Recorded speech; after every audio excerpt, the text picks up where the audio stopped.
Why, hello, and welcome to issue 630 of Geek in the City Radio. I'm one of your hosts, Aaron Duran.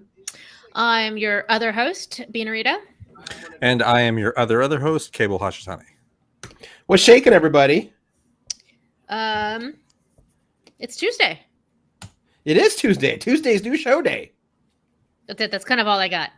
Long unlike holiday last weekend. week, which was Tuesday, but no new show day. Yes. I know. Sorry, guys. Because, well, you were not feeling well. And you were on assignment. Yes, I was. Mm-hmm. Is that whiskey? Yes, it is. Could you please put them through the inner tubes for me? Just nom, nom, nom. Please, Pour it sir. into my hand. Yeah. I am drinking Hey! something you made. Yay! I helped make it. I got my shipment of that yesterday, along with the other 2 tent show flavors. Yeah, Flashbang Cherry is really good. I'm looking forward to it. We're a big fan of Dead Stock already. It's a neighborhood roaster. Oh, cool. So we predominantly have been getting our coffee from there. Nice. I, like a dingus, haven't even tasted mine yet. And okay. It's made with Nenamar, which I think is our favorite roast from Dead Stock. Nice. If you're a coffee drinker, go to Dead Stock. I have to check them out because I am a coffee drinker. Aren't you? Just a little bit. Well, you are a writer by trade, so those are your 2 drinks. Yeah. Coffee and whiskey. That's it. That's all you get. I saw a T-shirt. I mix them both with hate. The T-shirt the other day someone was wearing, and it said "Day Brew" and "Night Brew," and so it was a cup of coffee and a mug of beer. Day Brew. Arch emphasis of Night Brew. Day Brew. Night Brew. Oh man. Yeah. So, and I had stuff. I mean, we got our show topics. We're going to talk about like the 3 arc so far of the book of Boba Fett. Mm-hmm. And then I think we're just going to cover 1 episode of Prodigy, Kobayashi. Yeah, I think we have enough. We could talk about the other one. Not if you haven't seen it yet. I started it. Yeah. No. That's fine. All right. No. Plus, do whatever you want. Both of those episodes are very specific and very Federation-based, Starfleet-based. I'd rather talk about that when you've watched the whole thing because they're important. Okay. Wait, so we're not talking about Kobayashi? No, we're talking about Kobayashi, okay. just not First Contact. I did see that. All right, that sounds good. There's a bunch of other news that came in today. There's like the Moon Knight trailer dropped. Yeah. Did either of you watch that one? No, I did not know that it dropped today. Weirdly. Was it? No, it was yesterday. Was it yesterday? Yeah. Okay. Yeah, it was during the it was during one of the NFL wildcard games. Oh. Yeah, that's when they did it. So.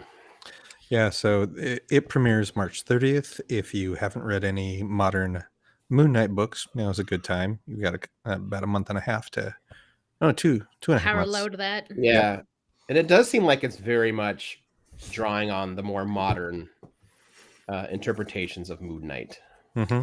So then, like, where would one be encouraged to start if they'd never read any Moon Knight and they want to have, some background before the release? I don't know. Was it the Ellis run? Is the most kind of the one that got him back in the spotlight? Yeah, that was the most recent. Ellis and Declan Shalvey. Right. Yeah, you can start there. Moon Knight's a weird ass character for sure.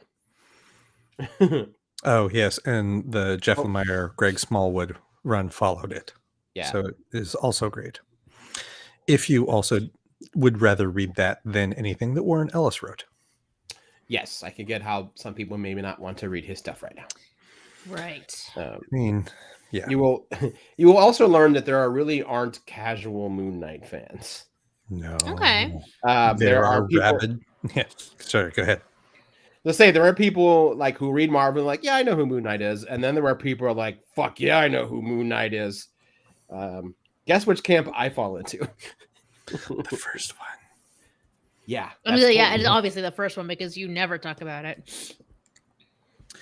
The fastest step. way to find out which version of Moon Knight fan you're dealing with is go, oh yeah, he's basically the Batman of the Marvel universe, right? And wait to see if they punch you.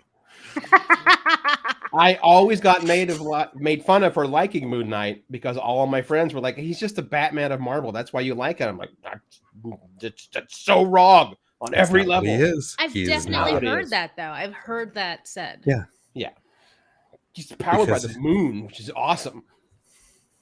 Oh, Yep. literally? Like he has And moon and source insanity. superpower? And insanity and maybe I an mean- Egyptian god. Maybe. I mean, we're all powered by insanity a little bit, right? No, his I mean, madness. he's actually insane. Yeah. Like the Oscar No, Isaac I is believe you. I Yes. just Yeah. wanted to make a joke. You were making a joke. I get Sorry. it. And also his real name, Mark Spector. That's a cool name too. Well, that's a ghost Uh, name. That is a ghost name. It is. So that came out. Huge news is that Microsoft bought Activision. So that actually went through? Yes. Ooh. For what, $36 billion? I thought I read 68. Oh, yeah, I've got my numbers transposed. 68 million dollars or $1 billion. And the morning presser read that Kotick was going to remain as president of Blizzard.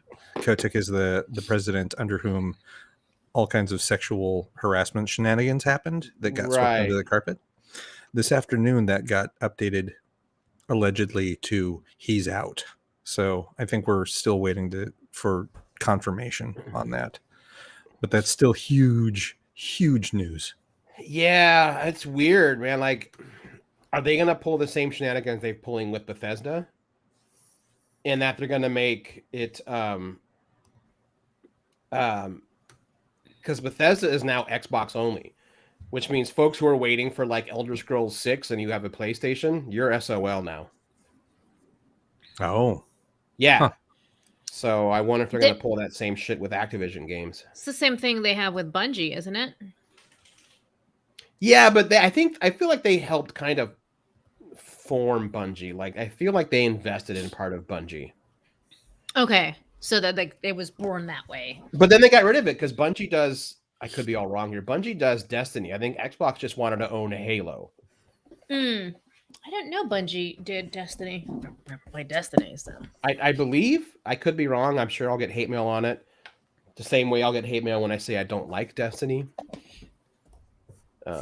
I was promised an RPG shooter, and all I got was a shooter where apparently people think just grinding for XP makes it a role-playing game. It doesn't. Just like people who try to tell me that Diablo is a role-playing game. It's not. It's fancy gauntlet. I'm sorry. You could like it, but that's what it is. You can send your hate to geekofcity@gmail.com. But I'm right. that's funny. Yeah. Anyway, there's my little tiniest of soapboxes there. I'm not saying give them are bad games, but don't try and sell me on them being a role-playing game. Like, stop. Fair. Yeah, that's a big deal, man. I don't know how I feel about.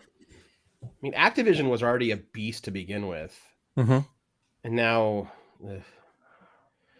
we just say that giant corporate mergers are actually bad for like everything, except the shareholders of these giant companies and the CEOs. Like, those are literally the only people they benefit, because there's going to be a shit ton of firings now, which is always inevitable.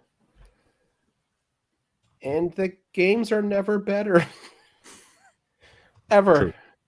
True. Also, what game has ever been improved by the inclusion of Microsoft? I'd be hard pressed to tell you. You know, what's funny is like I worked for them, and I actually do love some of their products, but I definitely agree that there's a lot of things that they just don't do very well. No. No. You know, the one game they do really well is Flight Simulator. That's still their jam. That's still the one, man. Fucking niche. That's hilarious. They still crank one out every year. It gets reviewed like, oh, it's a new flight simulator. They've added a gauge. I don't know. It's fine. You know, developing flight simulators are no joke.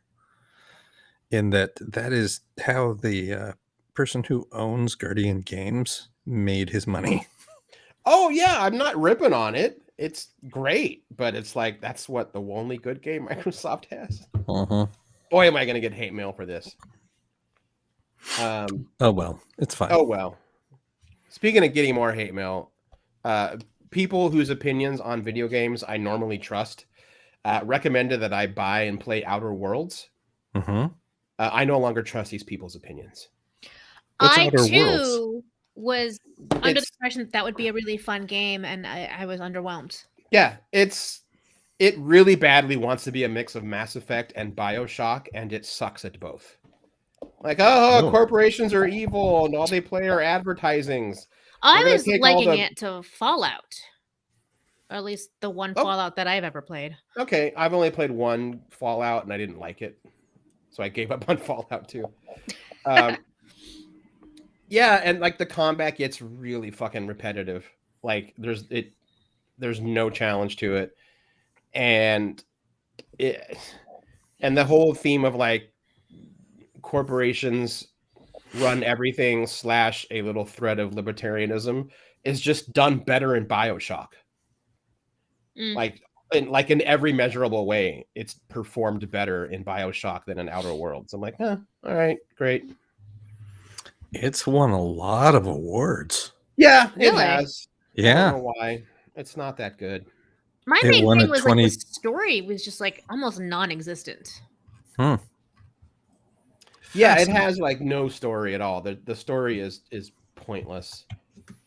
It kind of feels like you're like still like warming up and getting the lay of the land, and so all of the like story-ish mission stuff is just like,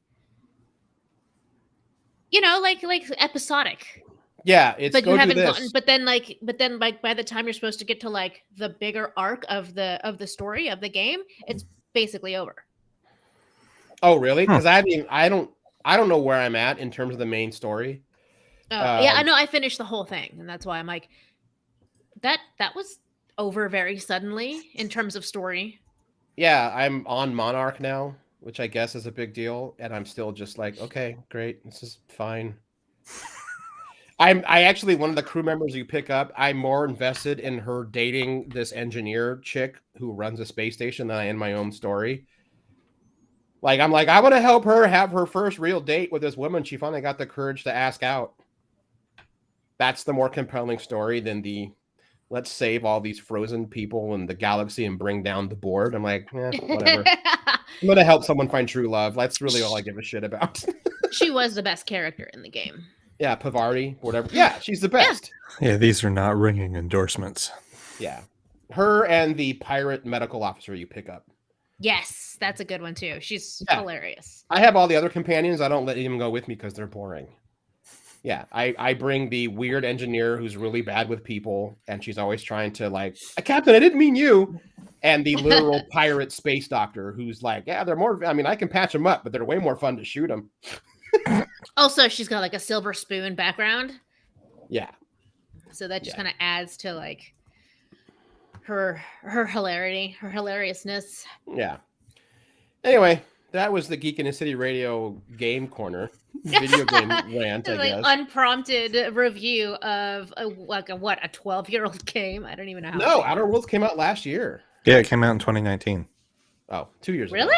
Oh, yeah. No, 2019. That scans. Because I think I bought it used from a video game shop, like on Foster Powell. But it was still expensive. I think it was still like, I'm going to say like upward, like definitely more than $20 for a used game. So I'm like, yeah, I got the. Must be good. It was not. In December, PlayStation had the huge sale, so I got it and all the DLC for like $10. And even then, I'm like, well, that was $10. I won't get back. I'm like, oh, great. Yeah. I was more annoyed that it took like a day to download so I could play it. And I was like, that wasted a day of background processing. It was. Mm. Yeah. Yeah, I've had more fun with $5 indie games. Oh yeah, totally, for sure. Oh, time to. So what should we jump into here? While I go and ban somebody off YouTube. Cool. Cool. Tight. So we've got two things that we're looking to talk about. Let's start with Kobayashi. Okay. All right. So this is the return of the midwinter after the midwinter break for Star Trek Prodigy. Mm-hmm. And when we last left Prodigy, our intrepid crew of teenage runaways from their slave labor camp had managed to activate the protostar drive, which launched them out of like the warp drive they were in, or the warp field where they were almost overtaken by the Gwyn's father and his General Grievous knockoff action figure, and powered them to far away from them, from the bad guys. Have no idea. Because it sent them from the Delta Quadrant to the Gamma Quadrant. Mm-hmm. That's fast. What did they? How many light years did they say they had gone? 4,000. Oh, that sounds right. It's a lot. Yeah. So that's where we pick up is the engine is literally powering down, and they're finding out, oh, we're where again? You're in the Gamma Quadrant. It's fine. It's a very peaceful place. It's only full of the Dominion. Yeah. And have they gotten close to saying when this takes place? So they have given an actual start date. It's in the next episode. It's 389.6 or something. Because they say that's the start date, and then that's 17 years before the show.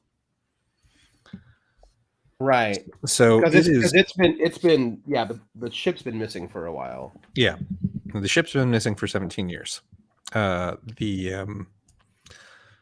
The implication from the star date and from the characters involved is this falls somewhere between Lower Decks and Picard, skewing closer to Lower Decks. See, this funny. The thing I'm reading is that some people are saying it skews closer to Picard because of how long the ship's been missing. So it could, yeah. It's somewhere right in between, because that is what, a 15-year difference between what? Between Lower Decks and Picard. Yeah. Is that all? Well, Picard's always easy to figure out, because whatever we are from actually removed from Nemesis is how far Picard is removed from Nemesis. Oh Christ, how many years is that? I mean, they flat out said, like, if it has been 19 years since Nemesis came out, it has been that's where Picard starts. So when did Nemesis come out? Got to do the math. Got to figure this out. No. He became a writer 2002. So Picard came out in 2019. Mm-hmm. So yeah, so 18 years. 18 years. Yeah, 17.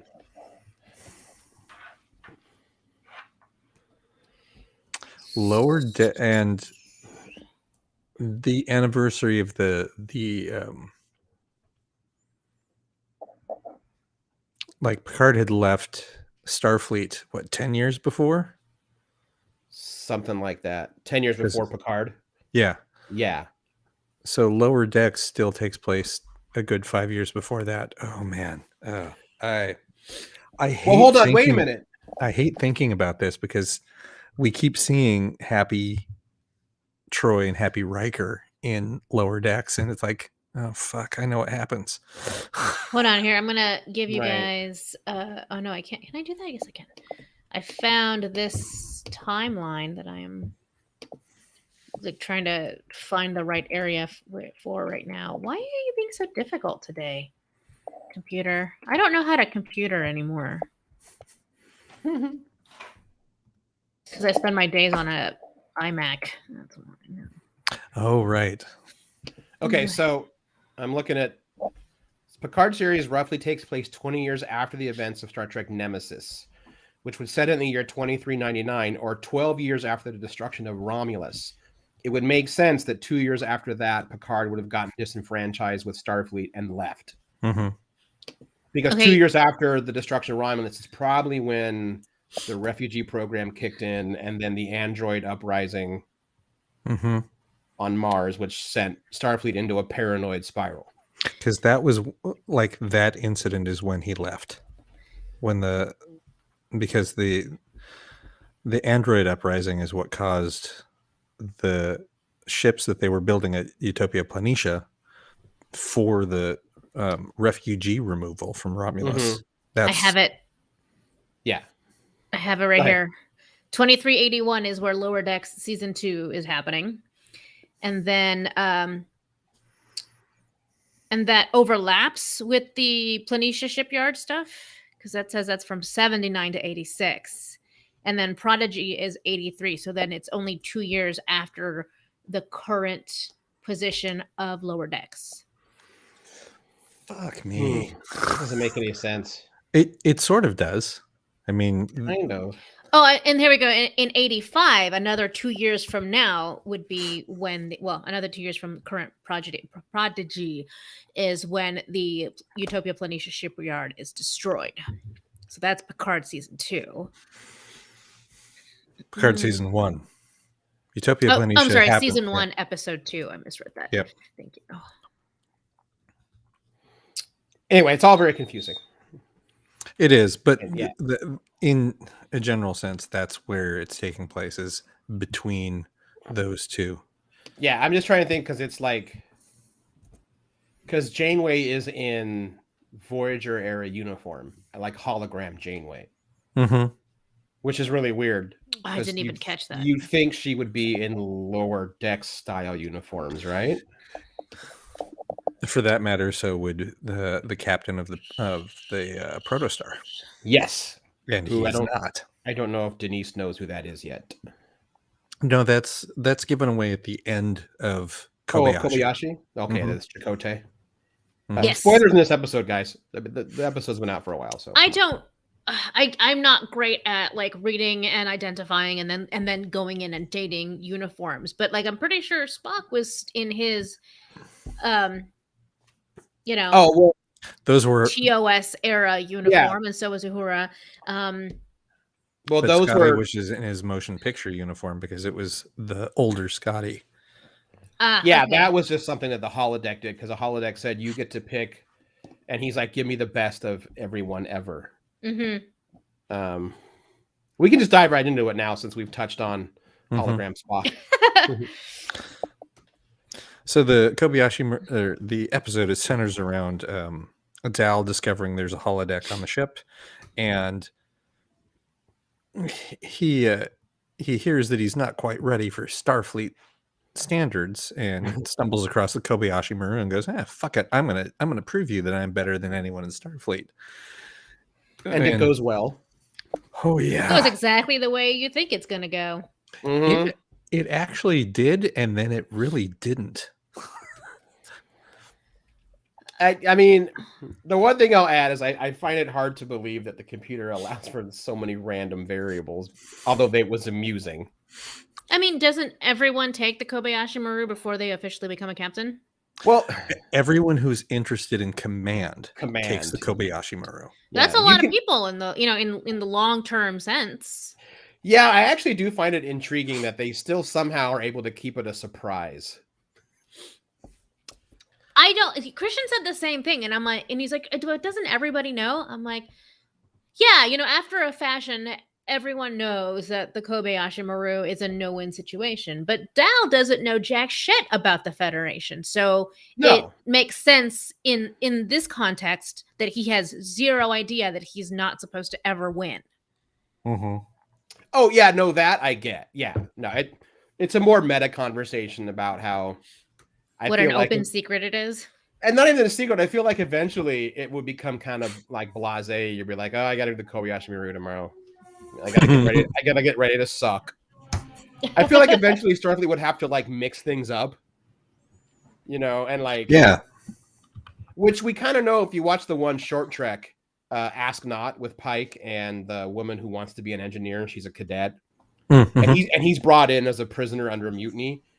I feel like that's what Starfleet would actually have to start doing eventually when you're coming within like your senior year. Like even the most simple trip of like, hey, it's Starfleet spring break, so get in your shuttle, you're gonna fly home, and the Starfleet's like, all right, activate simulation. It's time to fuck with them, see how they handle it. Like they can't just sneak it up on them? Yeah, I feel like the Starfleet would have to start doing that. Because if you're ready for the Kobayashi Maru, you're like, well, okay, I mean, I can't win, so I guess I get to face death with dignity. Like you even going into it knowing like, hey, I went to school with this person for 4 years. We're on the Kobayashi Maru together. I'm totally going to have to order you to your death to do this thing, which would no longer be the test of character. It would be the taste of, whatever. Fuck it. Sorry, that's a weird side tangent. No, that's all right. I feel like they have done different versions of the Kobayashi Maru. Like the TNG did one with Riker and Troy. When Troy decided that she wanted to go to, she wanted to command. She wanted to handle. She wanted the night shift, like Crusher. Yeah. And she wanted her full command pip. Like she was a lieutenant commander, and she wanted to be a full-fledged commander. Right. And hers was, she had an unwinnable situation, but it wasn't, facing off against some ship. It was, she literally had, the point of the simulation was she had to order another crew member and someone who was also her friend to stay behind and die in order to save the rest of the ship. Yeah. And in this case, it was Geordi. Like she had to order Geordi. And when she finally realized that was the solution to the test, it's like, congratulations, you're now commander. And she's like, Riker said end program and did the slow clap for it, basically. Like, that's how it takes, baby. Yep. They did it with Wesley also, I think in season 3, when he's at the academy and he's like freaking out because he knows like his mortal test is coming up. You never know when it's coming. And like while he's in class, like there's this explosion in a reactor and he has to make the choice to save. He could only save one of them. And that's when he realizes they're making him do the same thing Picard had to do with his dad. Which was messed up. Messed up. Yeah. So I like at their heart, Starfleet is kind of just a bunch of drama nerds. Also, like they're all science and whatever, but they're also like, ooh, it's theater time. I mean, that stands to reason. The doctor of the ship loves putting on plays. That's true. Yeah, she's the drama doctor. That's right. No, it's what was it? The galloping doctor. The dancing doctor. The dancing doctor. She didn't want to be known as the dancing doctor. Yeah. She was known as that in the academy. Yeah. So back to Kobayashi. Yeah. So I like Dal's solution was to take the test 100 goddamn times. Yes. Because nothing in that kid's head tells him that this is an unwinnable situation and that he's just supposed to do it. He's stubborn, which I think, like, I have warmed up to Dal, but he is still somewhat of an unlikable character. He really and I think that's on purpose. And I think what makes him unlikable is he is truly an untrusting individual. Everything about him says like I can never trust anyone, and he's not going to. And in order for him to become the captain that ship needs and the leader that group needs, is he has to learn to trust people. And that's when he'll make that turn and become a character that's actually likable. Until then, he is keeping everybody, including the audience, at arm's length. I would argue that Well, no, let me rephrase that. It's very, very likely and logical that what I perceive as the reason he's so dislikable is really just an extension of what you said, Cable. But for me, it's that he really only gives a shit about himself. Mm-hmm. I mean, the very first attempt that he makes at the Kobayashi's like, "You guys know any of these people? No? Well, then we're just gonna not do anything for them. We're out." Mhm. Like he's just like, "What's in it for Right. me? Why would I help you?" Very, very much a like sort of not Darwinistic approach, but just always looking out for me.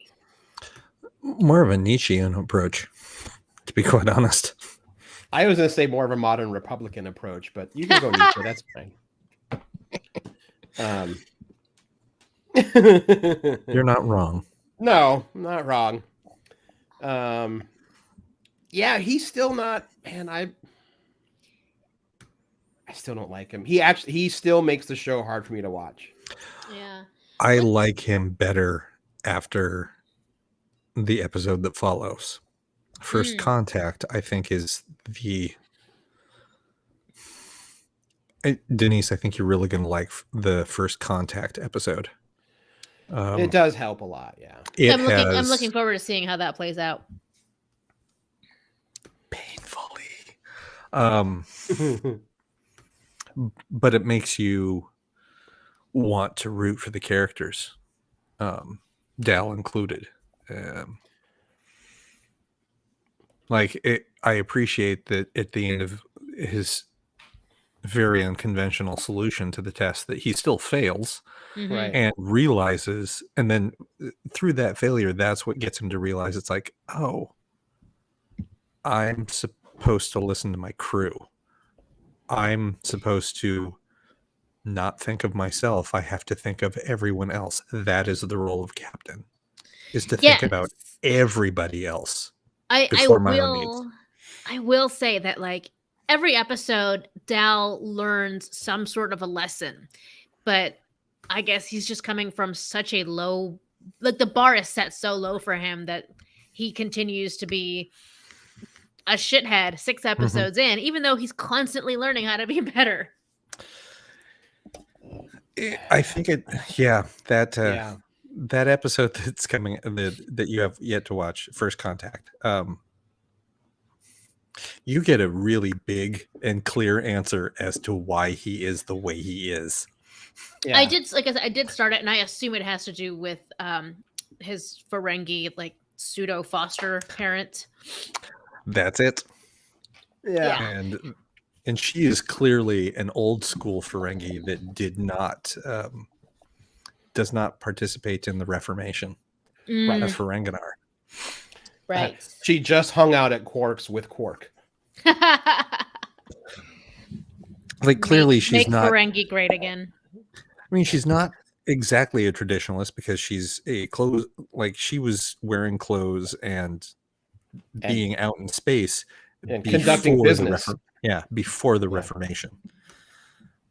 I think that is always the particular plot point that I'm always watching current Star Trek shows to make sure that they keep that, because when we left the Ferengi in Deep Space Nine, the Nagus had appointed Rom as the new Nagus, and he was steering Ferenginar from capitalism to socialism. I mean, I have to assume it's stuck because, Starfleet will take any race regardless of the government, but I get the implication that in time Ferenginar joined the Federation, and they couldn't have joined if they kept up the old ways. Nope. Yeah. So that is a huge, it was a fun background plot point, but you look at that and it's like it falls to me in the same category of like, every time you put an Orion on a Starfleet ship, I want a fucking answer about what's going on with the Orion Syndicate. I mean, especially now, while in the Discovery timeline. In the Discovery timeline, we know what happened to it. It became the Emerald Chain. And that worked out well. Yep. But back to this episode of Prodigy. I mean, I'll flat out admit it's probably been my favorite episode to date for the most obvious of reasons. Mhm. Those writers found every single bit of nostalgia string on me and went, okay, here we go. Like I fuck it. I fucking teared up when I heard Nimoy and Nichelle Nichols and Doohan and Renee Auberjonois. I was, little side note about Odo's performance. Mhm. They recorded that before Renee passed away. That is technically his last performance ever. They didn't say anything when he died because they knew they had to keep it a secret. Yeah. When did he pass? Because I thought I knew it had been a couple years, but like, how long has this been in production? Animation's way far ahead. Yeah, he passed in 2020. Yeah. Okay. I was thinking it was longer ago than that. Yeah, Not by a lot, but he passed December 8th, 2019. Oh, 2019. Okay. But animation's like done way in advance. Yeah, they do that. Like, I think the shortest amount of time they take to do that is like 3 years. Yeah. Unless you're Disney. Mm. Yeah, they have an entire continent of people. Right. Yeah, because it was like, jump around a little bit. When Kevin Smith announced that he was going to be show running Masters of the Universe Revelations, it was like, I think it was like in, like mid to late 2019. He's like, and we'll see you all next year. And like on the stage, Hasbro decided, went, no, man, it's animated. It's going to take longer than that. He's like, oh, then we'll see you in a couple years. Yeah. That was worth the wait. Yes, it was. But so yeah, that was a real sweet thing I learned a few days after that was actually one of his last performances ever. Jesus, that's a hell of a thing. And then being the dork that I am, I was actually in my head knowing from what every single episode, every line from Nimoy, Nichelle, and Doohan.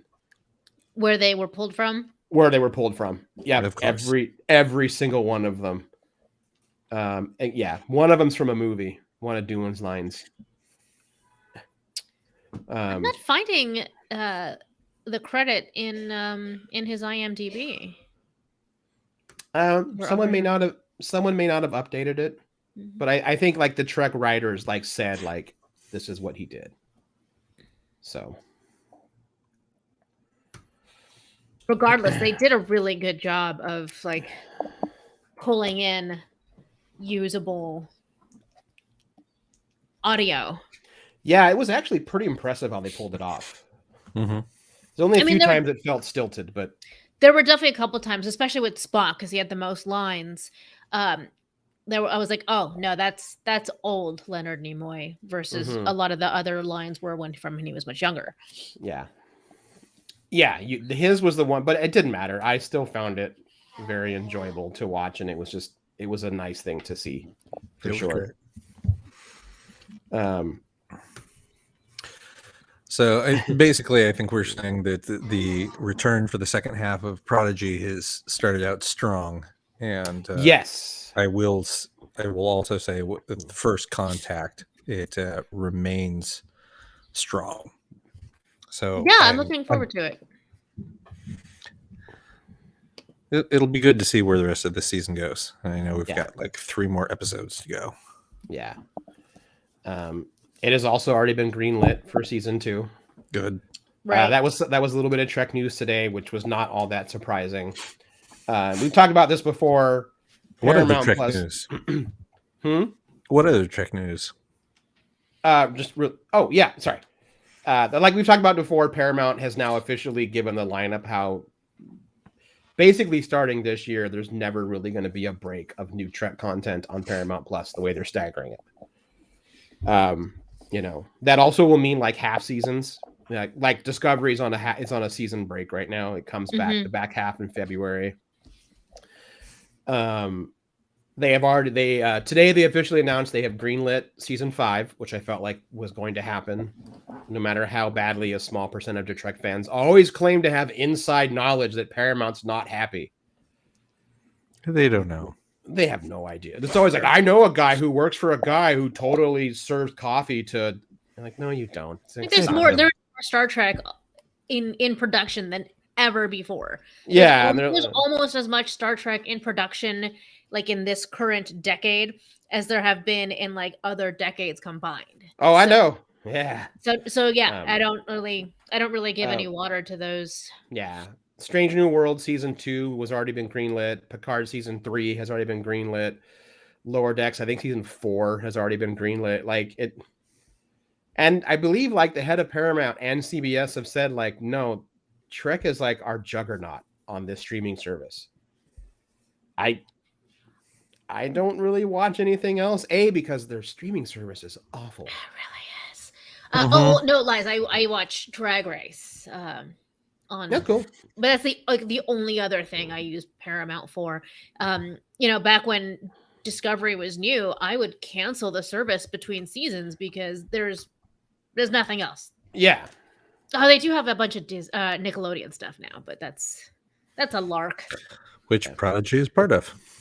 That's right.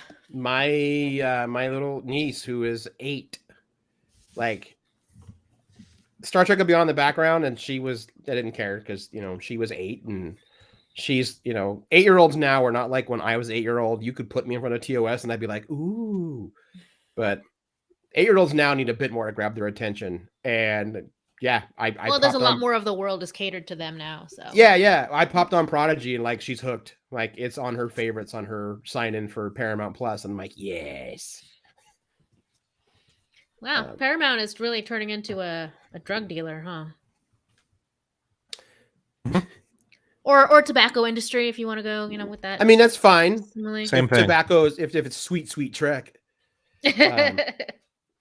Quick little note about Nickelodeon. I know neither of you are like big NFL football fans. When it comes back to regular season, I highly encourage you watch. So whenever a game is playing on CBS, Nickelodeon streams their version at the same time. They have their own kids doing color commentary and stuff. That's right. Every time there's a touchdown, the field gets slimed. There's like pow, pow, pow, like things that when there's when the line of scrimmage hits, you hear like they add in all these like cartoon graphics, and like the kids are much more fun to listen to because like the regular commentators are like, oh, he's gonna rush and this is his history, and the kids are like, look at him go, you can't stop. I was gonna ask, I'm like, are the kids actual like football data wonks, or are they just having fun? They're just having fun. They know enough about football and the NFL to like not just be screaming kids. And there's always one adult there who is like an actual sports, announcer. Mm-hmm. But I don't know if they have fixed this problem. But the first time I watched it, they're also getting that live audio from the field. And sometimes, someone yells out, you got to fucking stop him. And like on CBS, you'd be like, oh, ladies and gentlemen, that's just what happens on a live broadcast. And the kids are like, that sounds like my dad. Like the kids they don't apologize for it. And they're just like, he said a bad word. As long as the adult commentator is not Chris Collinsworth, this might get me to break my 8-year boycott of the NFL. I don't think it is. So there you go. Okay. Anyway, that's a whole, there's my own little weird. I do kind of enjoy not having football information in my brain, though. Like my brain is bad, and do I really want to fill it up with football? There's so many other things I need in there. That's why if you watch it through Nickelodeon, it just gets to be this like wacky, chaotic thing that happens to have football playing. Yeah. I mean, it does sound like a good way to spend your Sunday is like have a couple edibles and watch kids commentate on football. Yeah. No, it's pretty great. The adult is announcer I've never heard of, Nate Berlin. Because again, I haven't been in NFL forever. But anyway, yeah, that's the one adult. It's fun. It's hilarious. Yeah, it makes me wish they really got slimed. That would be fun. Yeah, it's pretty great. Norm is in the chat, like reminding us that there are people out there who hate Discovery and hate Lower Decks, and like their reasoning is that it's not the Star Trek that they know and love. And I think that's a pretty flimsy argument because those two shows are very different from even each other. I think it is an accurate statement. It is not the Trek that they know. It's not the Trek that I know, and I love both shows for completely different reasons. Right. I think I don't like pigeonholing Trek to be one thing is dumb. Like the one thing that it should do is encourage the viewers to find the best parts of themselves and nurture that. Yeah. Well, that's the Star Trek that I know. I've watched at least a little bit of every series, and aside from like the fact that it's modern, and so that way it doesn't have like the same tonality as Voyager or Enterprise or TOS. But by that argument, no iteration of Star Trek is the same as the one that anyone before, who was a fan before is what they knew and loved. Yeah, it never is. Yep. So and there are those critics too. If you just want something that goes on and on forever and doesn't ever change, just go watch Grey's Anatomy. I mean, that's why it's there for TV that doesn't change, Or literally any other Law and Order, or any Dick Wolf show. That's Dick no, Wolf. that is legit. I've been watching one of the Law and Order shows for over 20 years now, and it doesn't ever change. It updates to reflect the current time, but the formula is the same every single week. Yeah. Well, they've got like 3 recipes, I guess. And anyone who always says like, "Well, that wasn't how it was when like Next Gen was on," it's like, you need to go find old issues of Starlog or old sci-fi fanzines. Just because there was no internet and you didn't see the complaining, there was complaining. Oh yeah, there was. There are entire newspapers national newspapers devoting opinion articles from their TV critics how like Next Gen was just a pox upon Gene Roddenberry's legacy, and how dare they try this? Like, who is this bald old man? I was like, okay. Next Gen started with Roddenberry scripts. That's why it was trash. That's why it was not good. Yeah. It gave us Planet of the Africans. How dare you make fun of Paths of Glory? I can't even finish it. Maybe for some people that's what they really mean. I was like, Star Trek used to be racist. Really no, quick, it's not, and I'm mad about it. Really quick side note. I can't tell you that. My friend Kennedy, who I swear we need to have on the show one day, she has a podcast called Your Away Team, where she basically, her and her co-star, they do it in character as like historical. They do it in character as people living within like the TNG timeline, or maybe I'm trying to remember a little bit later timeline. They finally tackled Paths of Glory, and I haven't listened to it yet, but I'm really excited to hear it. Sounds like Lower Decks, the audio version.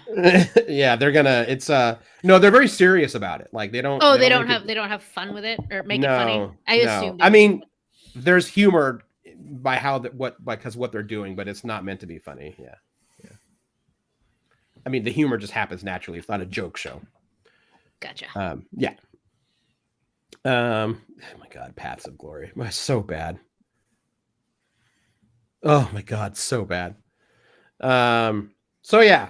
And don't forget how fucking thirsty TOS was. Yeah. Yeah. Look, all Trek is Trek. You don't have to like it, but all Star Trek is Star Trek. Just deal with it. You don't like it? Watch a different Trek. Then you should have become a writer. You should have grown up as a Star Trek fan and then chosen to become a writer because of Star Trek and then gotten on a show. Yeah, but it wouldn't have been Star Trek because the writing would have been evolved from your narrow ass vision. If you want to go write for Stargate Atlantis. Yeah. If you want a show that gives you all the grit and realism and has no sense of humor, go watch Battlestar Galactica. Yeah, if you want some bleakness. Fucking show. How do you really feel? I love how you like capped it with the whiskey. I know, right? That's It's just- like salty cable there. I don't think I've ever heard you be this like way on Battlestar.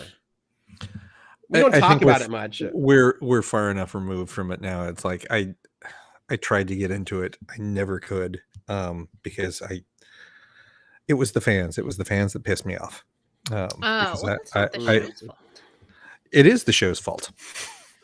The show was mediocre. The fans, that it had a bunch of discussions that it partially had on air, but never actually fully realized. It would bring up topics, and those topics were really good about faith versus bureaucracy and all these moral arguments, but it never actually had the argument. It would just bring them up, like that smart friend of yours that's at every party that thinks they're smart but isn't really. You mean? And then everyone would sit and have those conversations after watching Battlestar Galactica and actually have the conversations, and then they would attribute it to the show. And I had this conversation with Battlestar Galactica fans. I'm like, I think that the show is smart. I think the fandom is smarter. And they would ruin that by going, no, the show's smart. I'm like, I literally just complimented you and you said fuck you to me. So I think I'm wrong. I'm taking it all back. The show's dumb and you're all dumber. So it is. Yeah, Battlestar Galactica was not for me. I found it to be utter trash. I loved it, but I was also in a very different place personally, intellectually. So at some point, I do want to watch it again. The best critique I can really have right now is that I feel like it really ran out of steam by the time I got to the end. It wasn't really as cohesive anymore. Like they lost. They're like, okay, we're going this way. This is the story. This is the concept. And then eventually they're like, did we run out of road? And that it doesn't help when Sci-Fi Channel would like not tell them if they were going to get another season or not. So they're always like, they get halfway through filming and all of a sudden Sci-Fi be like, oh, can you give us 10 more episodes? They're like, sure. That doesn't help production at all. No, it doesn't. And I'm not going to blame the story. I'm not going to blame the writers for that.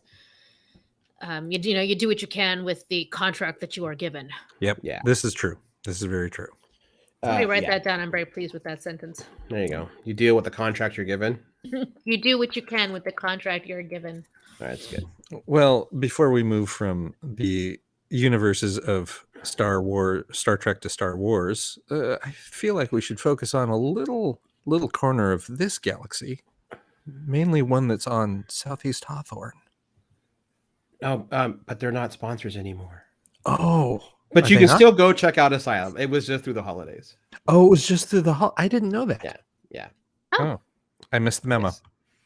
I thought it was in the emails, but you know what, folks? You can still check out Asylum, 3713 Southeast Hawthorne Boulevard. Just not this weekend because they'll be closed the January 22nd through the 26th. That's true. Oh, it's their it's that time of year, huh? They're shopping. It's their shopping time of year. Their shopping times. Seriously though, I didn't know that. It was literally in it was in the emails and stuff. Maybe we must have misinterpreted that because I read all of Anton's emails. I do, Anton. I'm sorry. They are hoping that 2022 allows them to become a full-time sponsor again. We will miss. Here's hoping. I was gonna say we'll miss them, but that's not true. We'll still see them, but I know that we will miss doing live reads for them. Yeah, well, maybe someday. Again, soon. Just saying. That's all. Let's see what 2022 will bring. Hint, hint, listeners. Buy more Asylum stuff. That's right. They didn't pay me to say that, so I'm not fucking around. That is how capitalism works. Yeah. If you go spend money at our sponsors, they make more money that they then give to us to sponsor us. Mm-hmm, that's right. Mm-hmm. Yep. Also, I hope that this plays in their store anyway, because it's funny now. No, it always gets done. Speaking of capitalism, let's go to the fucking galaxy far, far away with the credit rules. And this is true. And and Rancor's drool. So we are now we're almost halfway through the book of Boba Fett. There are 3 episodes in. It's going to be 7 episodes altogether for this, hopefully this first season. I don't know. I Right. don't know what they're doing. I don't know either. I mean, is this meant to be a one and done, or I have no idea. We'll see. I don't doubt it. know. So much of this feels like it is both a show within itself and set up for whatever else is coming down the pike with the Rangers of the New Pope, the Rangers of the New Republic, the Ahsoka, Mandalorian season 3. There's one more, isn't there? I think Rangers is officially dead. Oh, is it? Yeah, Oh, I think okay. so. Yeah. That's too bad because Yeah, I wanted we're to see Captain Appa patrolling the New Republic. I mean, we still might get him, but I think the show itself is officially dead. There was a bit of news that Ling-Ma Wen got in a little bit of trouble for Ming, yeah, I'm sorry. On her Instagram after the last episode of Book of Boba Fett, when she was saying, "I hope you enjoyed the show," and then she's also like showed a picture of Katie Sackhoff and said, "And also congratulations to my friend Katie. I can't wait for everyone to see the Bo-Katan series." Oh, what? And you know, she got is getting a whole series. She got that email or call, and that Instagram post went away with like, "Whoops a daisy."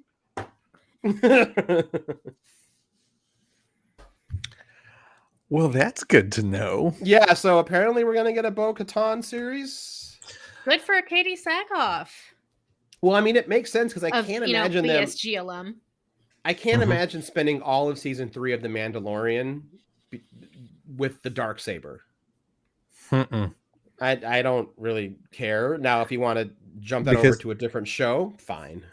Yeah, because that's not the whole point of The Mandalorian. The Mandalorian is you're just supposed to be going on and like chasing bounties and maybe visiting your foster son every now and then. Yep, as he's being taught by this weird dude with the green sword that you just kind of let him walk.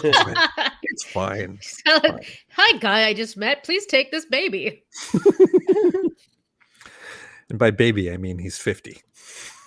Right. The baby in his race. Yeah. So far, the Book of Boba Fett is doing what The Mandalorian did too. It always takes a few episodes to really ramp up into the story, which I've kind of gotten used to now. That's kind of what they do. Doesn't mean I don't enjoy them, but I'm like, all right, you're not going to give me the story, like the goal, until like episode 3. And I feel like episode 3, this of Book of Boba Fett, really laid it in. Like, they're almost doing a space version of Lawrence of Arabia, by way of like the actual movie Tomorrow did years ago called When We Were Warriors. There's a nice little combo of those. Oh wow, we should have seen either of those movies. I would agree with that. They're both great. I mean, you can look. Lawrence of Arabia is deeply problematic because it deals with what this guy named Lawrence did in Arabia.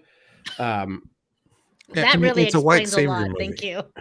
I mean, it is, and he did pull that, but like in his one defense, he was kind of pissed off what the British did too. He was like, "You sent me down here to like teach the Bedouins how to fucking fight imperial power so we could free them, and then you took everything from them."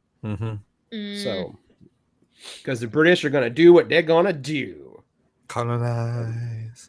Yeah, colonize.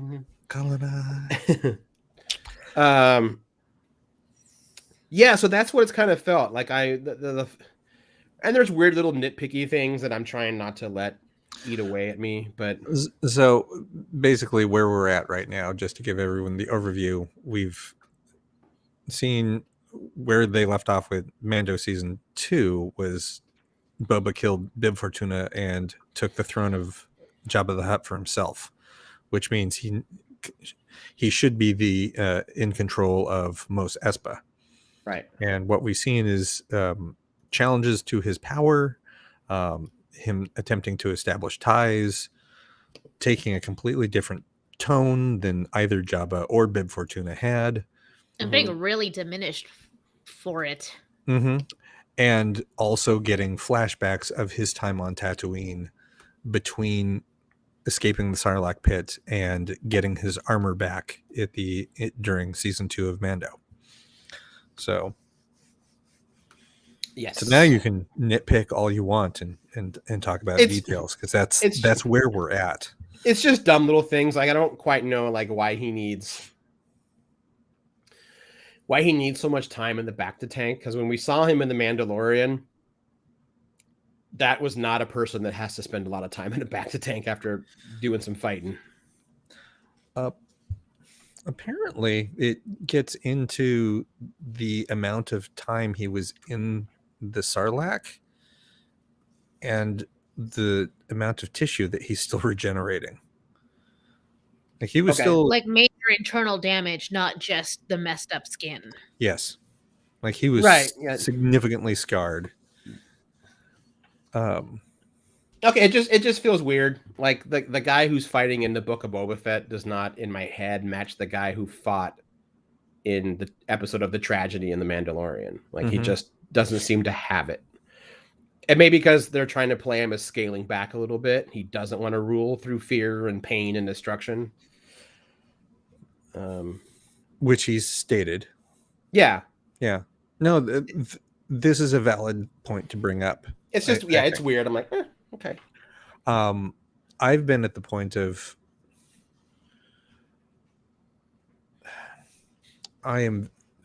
so far I feel like so much of this show has been scripted as, here are all the things that Cable likes, and put them in a Boba Fett show.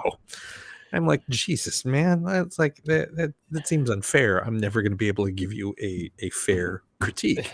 Right. It had space Vespas in the last episode. Like, I was about to bring that up. I am so here for space Vespa gangs. Well, apparently that their whole vibe of that gang and those hip kids was some like Britain, like 1980s, like new wave cool kids or something. Well, it's kind of a Mod Squad thing. Yeah. But I guess they were like sort of replicating that culture of those kids from not just the Vespas, but like their whole outfits and all of that. Someone brought up the movie Quadrophenia as inspiration. There's also some very Bosozoku vibes that come from them. Merrick coined the term droid punk for their particular aesthetic. I can see that. I like it. I liked it, seeing this person just get eviscerated online when he showed the picture of the Vespa gang. And he said, George Lucas would have never done such a thing in his Star Wars. And everyone's like, bitch, he wrote an American Graffiti scene in A New Hope. He just cut it out for pacing. And there's a 50s diner in Attack of the Clones. Like he loves that stuff. What are you talking about? He wouldn't have liked that. I wouldn't be surprised if they're like, we're going to have this like motorcycle scooter, swoop gang in Tatooine and drum shop. It would be really cool as if they were like on Vespas instead. Okay, George, we'll do that. Okay, I thought that'd be really sweet. So you have to go faster and more intense. My two big takeaways so far of these 3 episodes are, one, I think that part of why people are complaining is that what is being depicted on screen is not the Boba Fett that has lived in their head for 30 years. And they're not going to get that Boba Fett that lives in their head, that's lived in their head for the past 30 years. It's not the Boba Fett that lived in my head. I am fascinated with the story that they have decided to tell. They being Favreau and Filoni. Right. Because this is not where I would have thought Boba Fett was going to go. And instead, we're getting an anti-establishment, socialist, land back activist version of Boba Fett. Like, this is, it's like, he's a more intense version of Boba Fett than we would have ever gotten if he was just going to continue being the badass bounty hunter. Right. The second thing is that in these flashback sequences where we're tying what happened after coming out of the Sarlacc pit, his time with the hidden tribe of Tuscans, the whole thing with the Pikes, merging that with what's happening now with the Pikes. Right. Boba doesn't identify, so far has not identified who he is in any of his dealings when he's never identified himself to the Pike Syndicate. He hasn't identified himself to anybody because he's not currently Boba Fett. He does not have his armor, so he's hidden his identity. Oh, during like flashback stuff? Yes. You mean? Okay, yeah. Which means no one is associating the man who sits on Jabba's throne in current time, that Boba Fett, with any of these activities that Boba was doing prior to his return. Yeah, the guy on the throne, they're just expecting to be that badass bounty hunter. Which means we have no idea what he's actually got in play. Right. This whole I'm going to be the daimyo of Mos Espa feels like a huge feint. I had not projected. I haven't spent any time trying to like guess what his aim is, but that does make sense. Like if no one fucking seems to know who he is, even though he's been on this planet the whole time. Mm-hmm. But it's like having two different personas. So then like what and like that it does make sense that he like orchestrated that misidentification, that misdirection, that like he is not making sure people know, bitch, I've been here. I was the one who helped these guys before you fucking killed them all, and I did this, I did that. I mean, whatever else he's gonna do that we haven't seen yet from the flashback scenes. Yeah. Why have you done such a good job of separating, Boba Fett, the bounty hunter, and Boba Fett, or I don't know, maybe he gets a different name when he's with the oh my god, now I'm gonna blank on their name. With the Tuscans? The Tuscans, thank you. I feel like he just didn't have a name. I mean, they've learned to communicate. Yeah, but so we've never once seen a reason for them to actually identify themselves by a name anyway. So, I mean, who knows? Suppose, but that's like a really uncommon thing in any culture. Yeah, it just may not be needed at this time for us to know. Like as far as we know, they just referred to him as outsider. Mm-hmm. Yeah. Outsider who learned our ways. Yeah. And I feel like I feel like that other motorcycle gang that was running protection for the Pikes is going to have one hell of a fucking reckoning. Yeah, that when that scene where he left the Pike operative and said, I will deal with this. I'm like, oh, they're dead. He's going to kill them all. Yeah, because I feel like he's not mad at the Pikes. Like, he gets the price of business. Merrick's like, hang on, we're seeing a completely different version of Boba Fett, which is why I've been down this road of like, oh, he's not who I think he is. He's whoever they're telling me he is and showing me he is. It's like, oh, you're right. It's like, she's like, he may find a completely peaceful way or a different way to resolve this. And then he walks over that crest and sees the burning village, and she's like, nope, you're right, they're dead. Yeah. they're 100% dead. Because this is yet again another time in his life where family was taken from him. That's the one thing he goes through. I had not even thought about that. Yeah, that is. It's the one thing that his life has repeated over and over and over again. Every time he finds a family, they're fucking killed. They're taken from it. Yeah. I never remember how he ends up no longer being with that gang of were they also bounty hunters when he was a kid? He was raised by Aura Singh, Bosk, and Dengar. Okay, I couldn't remember. Yeah. And thus, I cannot remember how their time together ends, but I'm assuming it was not We don't good. see it on screen. Okay. We don't see it on well, that screen. We explains know it. that. Well, we know Aura Singh is killed. Yes, because that happens off screen, and that's mentioned by. Is it in Solo? Yeah, it's Woody Harrelson's character killed Ara Singh. Yeah. And considering it's now canon, the War of the Bounty Hunters, the last time that Boba sees Dengar, Bosk, Zuckuss, and Forlom, he kills Zuckuss and Forlom. Yeah. He abandons Dengar to die on an ice floe and cuts off Bosk's legs. So it went well. Which will grow back. But every time they keep showing the Trandoshan portion of Mos Espa, it's like, yeah, you're bringing back Bosk, and he's going to be really pissed. Mm. But the last time we see them all together is in Clone Wars, where Asajj Ventress is helping them pull a train job. Right. Yeah. I do remember that. Yep. And he still wasn't wearing the armor at that point. He was just teenage. He was like 13, right? 13 or 14. Yeah. Yeah, he was. I do like there was an old EU book that doesn't count anymore that gave an alternate ending to Bosk. I think it was called like Tales of the Bounty Hunters, which is one of those older books. Bosk is eventually killed, and a moth turns him into a dress for his wife that she debuts at a grand ball for Black Star. Gross. Oh yeah, I'm like, oh damn. I think it was to try to drive home the point of how evil moths are. You know, that'll do it. Yep, that is fair. Yeah.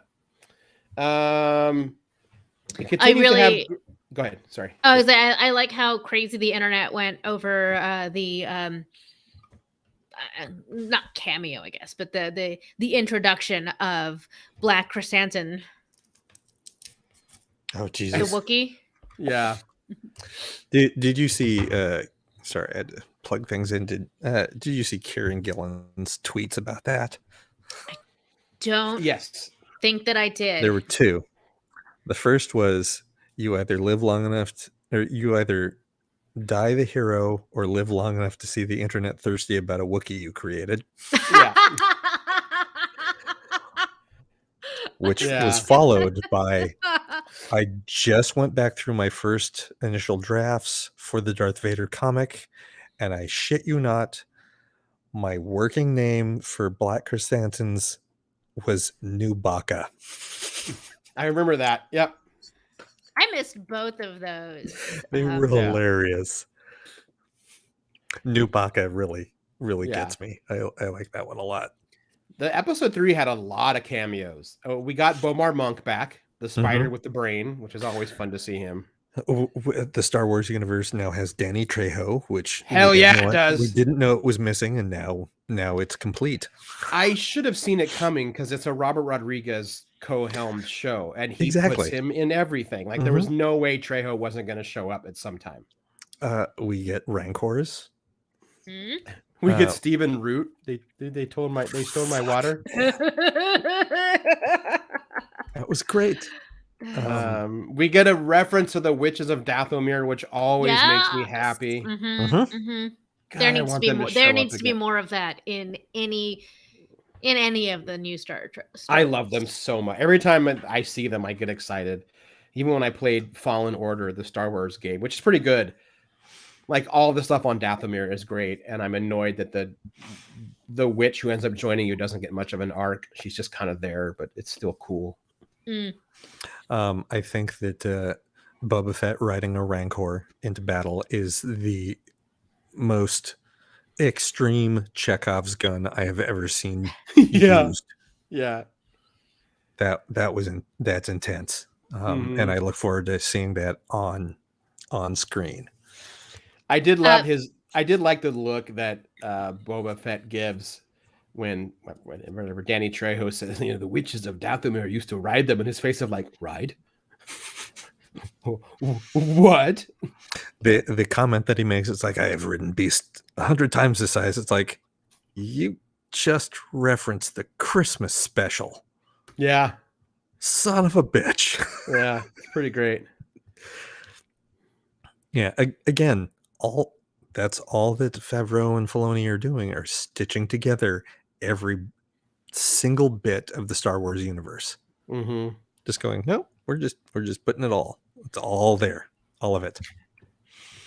There's such another little like 1% nerd thing. So when the scooter gang rams into a painting, Mm-hmm. that's a replica of Ralph McQuarrie's first painting of Jabba.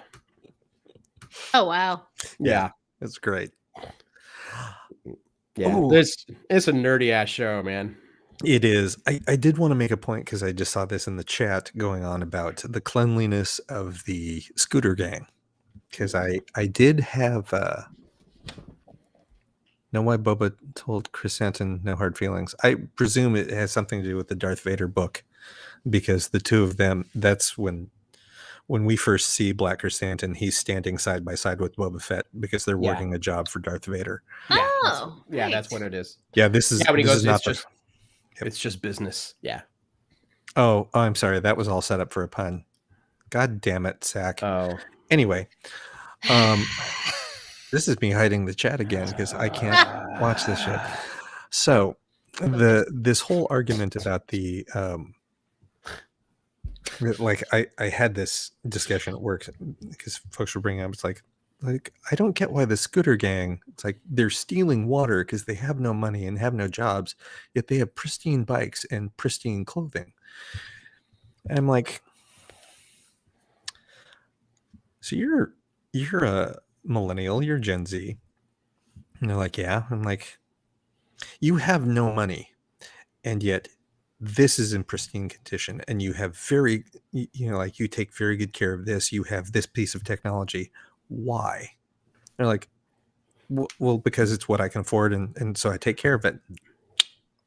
Yeah, That's what that is. That is 100% what that is. It's like, this is all we have. So of course we're going to maintain it. Of course we're going to make sure it's in perfect condition. It's pristine. Yeah. And we're going to steal water. I've got cousins who live off beans and tortillas and repair their clothing, but their lowriders are fucking cherry. Mm-hmm. You know, it's just a thing, man. It was amazing. And a lot of them just kind of looked at me and went, oh, I was hoping you weren't actually going to bring in a real world argument that made sense. Like, but that's what it is. Because it sucks to have nothing, and you want to take care of the one thing that you have that brings you joy. But it really it's part of the it's part of the culture. Like, this is like a full replica of, I think they're just called like Scooter Boys or something. They're mods. Yeah. And that's just like part of it. They're like, this is our thing. This is what we do. Is what we care about the most. And they were also working class kids who had no money. That's true. It does all tie in. And they were anti-establishment. Like it's the same argument that people make about, it's like, if you're complaining about money all the time, why are you eating avocado toast and have iPhones? Yeah. I mean, even to like keep it in the same sort of like context, a lot of people who, you know, like, they're like, I'll never be able to afford a home, or like, I don't care about buying a house, I'll just rent. Mm-hmm. But they do have a nice car that they then dump more money into to make it look cool. And I'm like, this is where you're spending your limited resources? On the thing that is inevitably going to fall apart? I mean, I get it to a point, because that is still something that's attainable. Mm-hmm. Depending on how much money you make, a house is never going to be fucking attainable. Ever. Right. Like, ever. I just mean that, like, it's absolutely something that happens. Oh, yeah. Here now, in a lot of ways. Mm-hmm. Exactly. Yeah, they're totally based on the 60s mod culture of London. With like the 47 side view mirrors and and they're actually kind of clean cut, even though as a rule, the mod culture, they were like lower middle class, but they were dressing that way because they were like, I don't want to spend my life in a fucking coal mine in Wales. Mhm. So I'm gonna take what little I have. I'm gonna wear this like really cool fox, whatever tooth suit, Houndstooth. houndstooth, to keep it as clean as I can. And I have this one scooter, and I'm gonna make it clean as I can because that's all I've got. It's mine. Yep. Yeah. And that starts to go down a whole like respectability politics Yeah.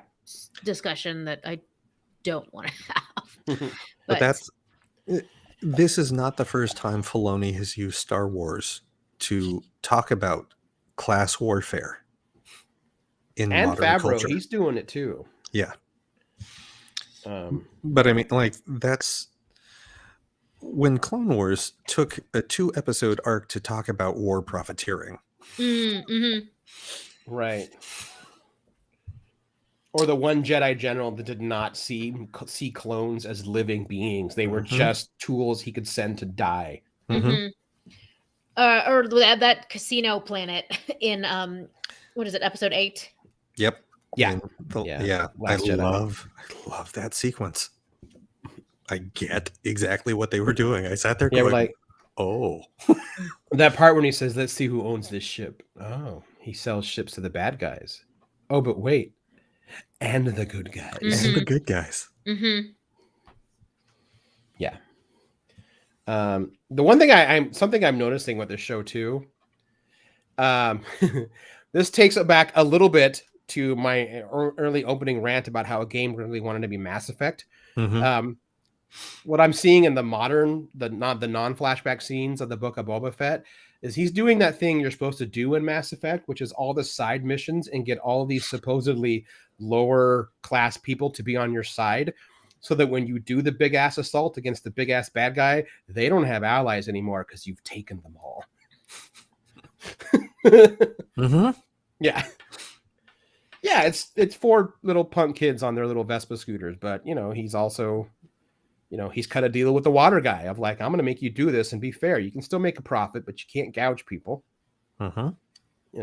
Yeah, he's making buddies with all the folks that like maybe don't have the biggest guns or own the most land or whatever. When we were watching this last episode in particular, Christian kept making he kept calling out different prophecies from like in-world prophecies from Dune.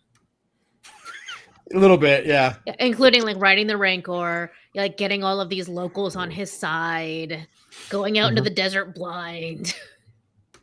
There's a little bit of that. I mean, Lucas flat out admitted that Dune inspired him, so why not just continue it here? Sure. Yeah.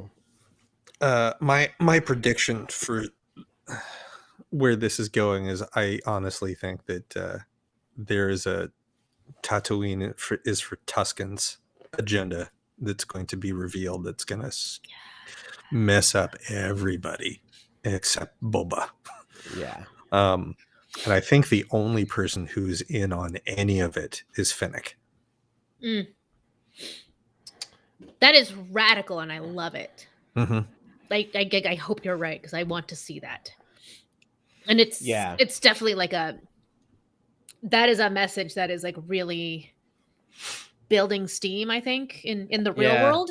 So, and they've also a couple of times now keep mentioning how Tatooine used to be an ocean.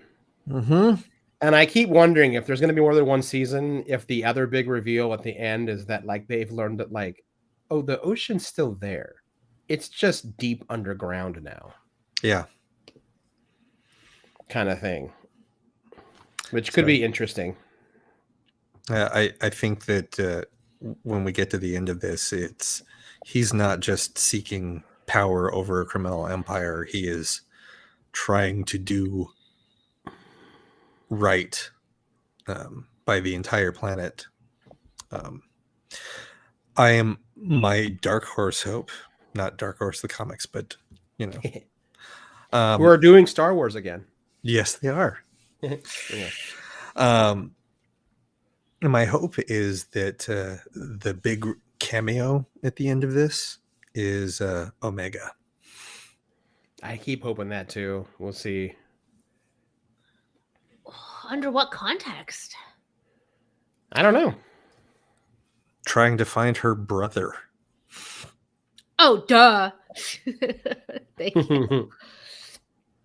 There's already the link that, like, she knows Fennec. Mm-hmm. Yeah. Shit. Where? Ah, fuck. Now I'm gonna have to do that like timeline math all over again.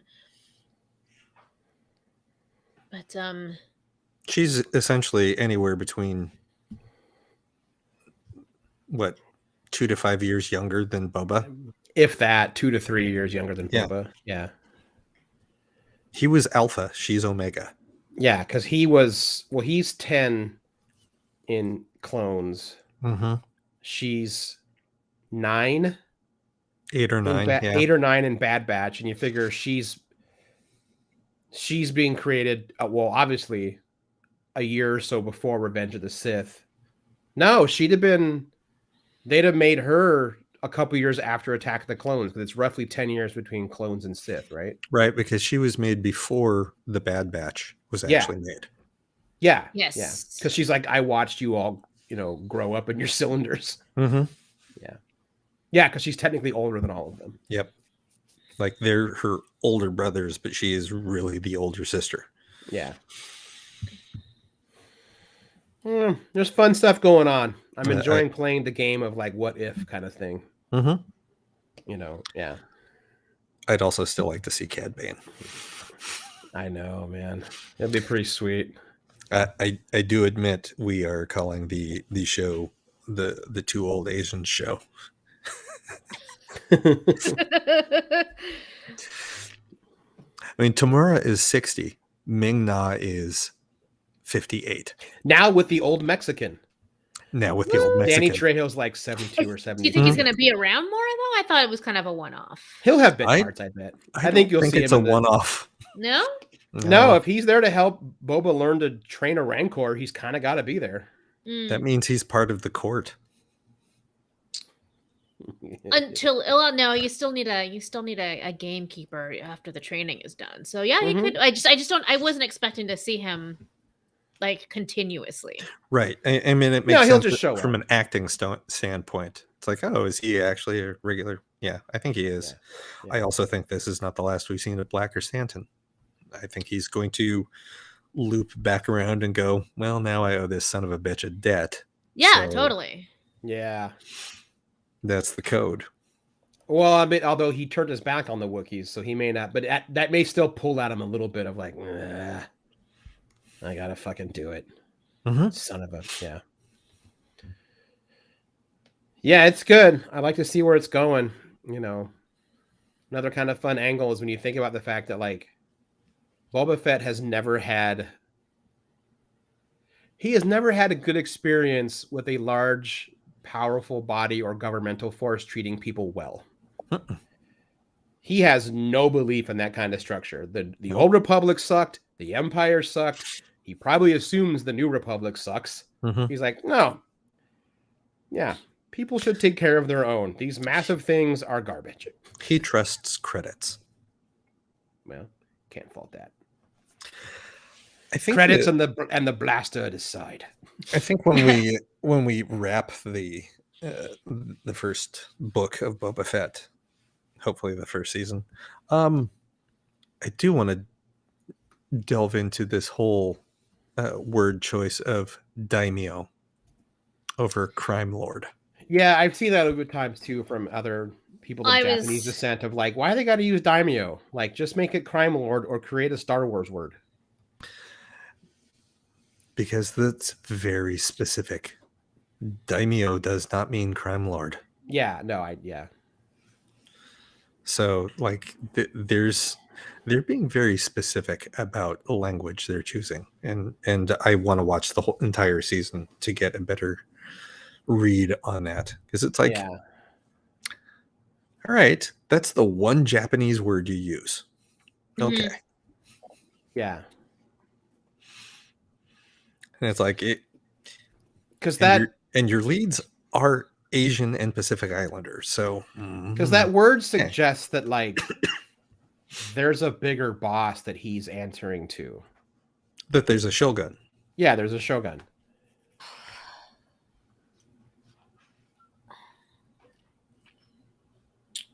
And It's now it's Omega. I don't know. I'm trying to remember. He's not the daimyo, or he's for way to go, cat. All of Tatooine. It's just for that region that For he's Mos in. Espa. Mos Espa. Mos Espa. Because Very that's specific.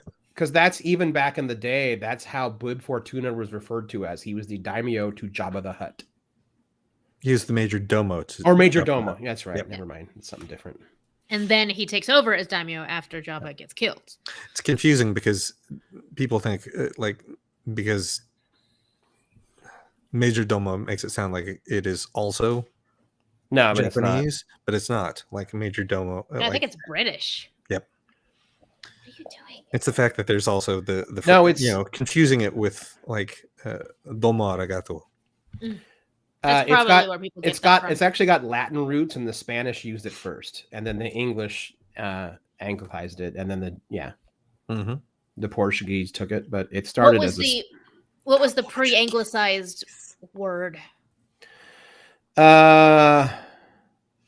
Mayordomo, taken from major domus, Latin for principal of the house. Mayordomo. Yeah. Mayordomo. Well, I can do etymology later, but you're right. I'm just reading this from Wikipedia. No. I actually had heard that. I like the common usage. It comes from the anglicized, and that's why I was thinking it's British. But I do remember learning at some point that it came from Spanish. Mm-hmm. It's just a weird word. But no, yeah, I think it's the domo, and like domo is a well-known word in Japanese that like people I think just like automatically assume it's a Japanese word. Major domo. Yeah. I also used to wonder, it's like, why daimyo? Because I don't know, like, I think the Star Wars fan base knows that word, but I don't know that your average American knows that word at all. Yeah. I wouldn't assume so, no. It could also mean that, like, Lucas borrowed so heavily from Kurosawa movies that they thought, well, let's just do a little nod. Like, we could be reading way too much into the Filoni could be like, no, it's like, look, Lucas loved Kurosawa, so we're just grabbing a little bit just because. Just like that episode in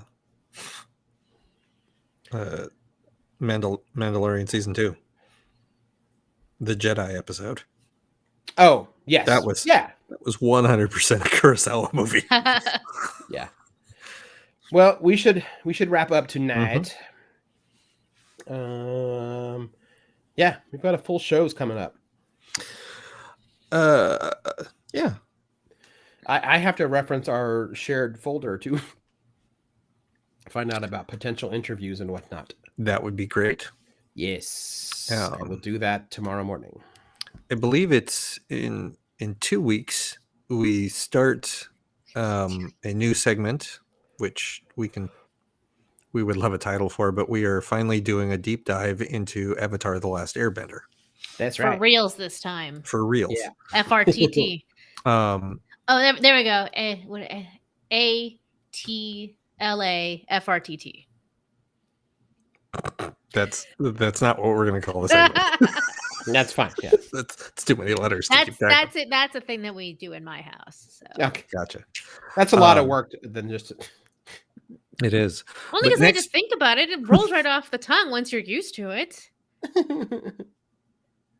No, I'm thinking FRTT. No, I mean, okay. No. It sounds too much like fart, so never mind. There's that. And we don't want to get in trouble with the local gang, the Fart Boys, with whom we've seen tagging of all over the town. Yeah, or at least in Boys, Southeast. New gang in town. Fart Boys. Really? Oh. Yeah. See, our neighbor, like in industrial Southeast, it's still ruled by Penis Girl. You know what? This is in the Mississippi area. So. Oh, that's right. Fart Boys are in the Mississippi area. Herb says we can call it bending the T. It's interesting. I don't dislike it. Keep them coming, guys. Okay. We'll discuss it. Yep. Oh, we also have something in a couple weeks we have to bring up with the cast, with the listeners. You tell it. for what we have planned in July. Yep. But we'll talk about that in a We'll couple. talk about it later. Yep. But Let's go. Next Meaning week you we have are you have the doing. memory of a goldfish. We're doing a deep dive into the entire Matrix Yes. with That's it, Merrick right. Monroe. Yeah, that's right. We're So- gonna have Merrick back on. It's mostly you and I are going to sit here and listen to Denise and Merrick run the show. I'm gonna pour a whiskey and just sometimes go. Mm-hmm. Yeah. Yeah. I don't know that I'll be able to keep up with Merrick. I think she's much more studied in the world of the Matrices than I am. Well, But as I say, we'll have I to- have rewatched all of the Matrices. So And Animatrix. That's and the bonus point. it's one of the Matrices. That counts. I Mhm. said all of them. Yep. Okay. So until next week, I'm Aaron Duran, I'm Bean Rita. and I am Cable Hashitani. and we will talk to everybody next week in the Matrices.